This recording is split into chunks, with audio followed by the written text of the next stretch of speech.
Hi, this is Tim of the 1916 Company. Welcome and thanks for logging on. If you love this watch, email me. I am still Team Mosso at thewatchbox.com. It's still in the description below. It is still your purchase and pricing email question line for buying this or any watch you see on any of our platforms. Please reach out to me directly. I am Team Mosso at thewatchbox.com for pricing. Zenith, Omega, and Jaeger-LeCoultre were the three brands that more than any got me into the world of luxury watches, so it is always a pleasure to revisit one of my favorites. And today we discuss the Zenith El Primero Chronomaster Open. Now, this example, retailed in 2012, represented the departure from the controversial Terry Nataf years of the 2000s and returned to something a little bit more classical under Jean-Frédéric Dufour. So 42 millimeters in diameter in stainless steel.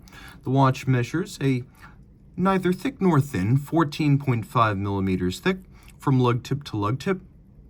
The case is 50.5 millimeters, but if we include the end links of the bracelet, the total rigid distance horizontally across the wrist is 55 millimeters with a 21 millimeter spacing between the lugs. When we throw the watch on my wrist, which is 16 centimeters in circumference, you can see it's not excessively thick. It actually cradles down in the wrist quite easily. Over the top, though, you can see that with those end links, it is fairly broad. And then you can see down the barrel that I don't have a whole lot of clearance. It fits, but I'm going to say just. On a strap, this will wear on a 15 centimeter circumference wrist. On this bracelet, it's going to be my size, 16 or larger if you want to wear this well. The bracelet, though, is a beautiful piece. For one thing, there's the way the links actually interface with each other. And you can see how there's a countersink of the roller into the succeeding link. And so you've got this very tight succession of closely coupled links. And there's very little lateral play in this bracelet. It's really tightly made. Every single link is removable, which is fantastic for sizing's sake, as you will have quite a bit of adjustability built in here.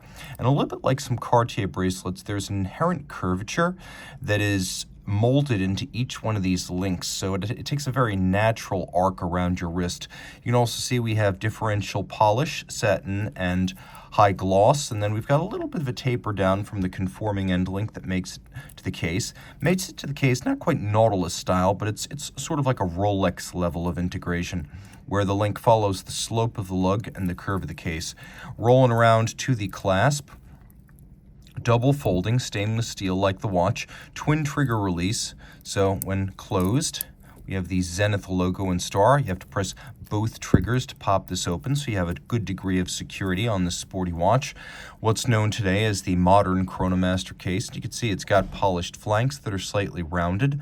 It has bevels on the shoulders of the lugs. They're satin finished on their tops. Then we have these squared off polish ends.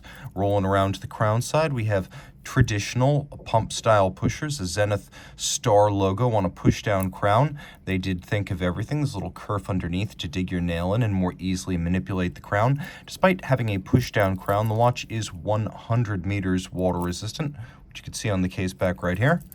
Rolling around to the bezel, you can see it's fairly minimal. It's got a vertical step and then a sloped flank. Then there is this dramatically boxed and cambered sapphire, which was probably a fairly expensive piece, as flat sapphires are the cheapest. Cambered and boxed, especially the degree to which they're cambered and boxed, that really determines the expense of a crystal, and this is not a cheap one.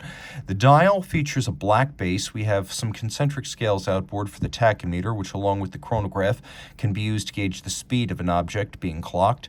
Then inboard of that we have a silver satin track over which we have superimposed applied rhodium-plated steel hour indices that cantilever over the center dial, where you can find the individual seconds as well as fractions of seconds for reading the chronograph. We'll do a quick lume shot so you can see this watch in the dark. It's actually fairly well loomed, though there's a little bit of a gap between 9 and 12.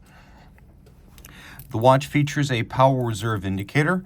While it is an automatic winding watch, if you wish to see the indicator traverse, you can wind it manually. And 50 to 52 hours is the power reserve. Now, as we move from 1 minute to the next, we're going to watch the turnover of the minute here so you can see the method by which it indicates. It is a semi-instantaneous jump. 30-minute chronograph register. We have a steel polished bezel that frames a specially evacuated set of bridges and plates. Now, I mentioned that Terry Nataf's tenure as the design head, president, and CEO of Zenith in the 2000s was controversial, but his 2003 open escapement was one of his most enduring contributions, not just to Zenith, but to watchmaking in general, as the idea of being able to see the escapement, the anchor, the escape wheel, the hairspring, the balance, it almost gives you 90% of the fun of a tourbillon for 10% of the price. This proved to be enduring in Zenith's collection and very influential in the industry as a whole, as this has been widely copied. We have fired blue screws that are fixing that polished bezel in place. There's engine turning on the bridges as you can see them. There's an enormous extended fourth wheel pinion with a tri-spoke that acts as your running seconds. Then we've got the escapement behind the fourth wheel, the third wheel, the hairspring, and the balance. Do my best to show you all of that. Now, it is an El Primero caliber, which means it beats away at 36,000 vibrations per hour. That's 10 beats per second. So the chronograph seconds hand sweeps a little bit smoother than on a conventional chrono. And if you hold it up against the ear, it also has a higher beat rate. Now, because the date has been removed here, Zenith, with excellent attention to detail, also removed the clutch position for the date. So you don't have a dead position in the motion of the crown. It's in and it's out. The watch features the caliber 4021,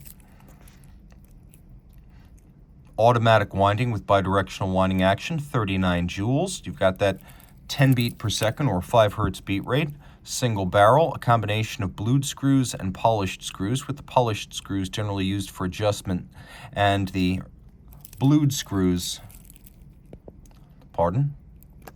the blued screws are generally used for adjustment, and the polished screws are generally used for fixing components in place.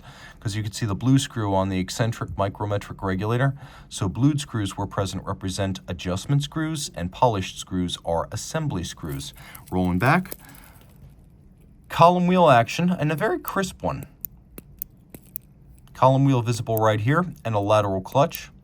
The El Primero has always been a very good-looking automatic chrono movement. Not all of them are handsome, but for whatever reason, Zenith accomplishes what it needs to with its winding system without obscuring your visual access to the chronograph parts, which are all satinated. Some of them feature beveled sides, impressive at this price point. All of this quite appealing. If you love this watch, email me. Reach out to tmosso@thewatchbox.com for purchase and pricing details.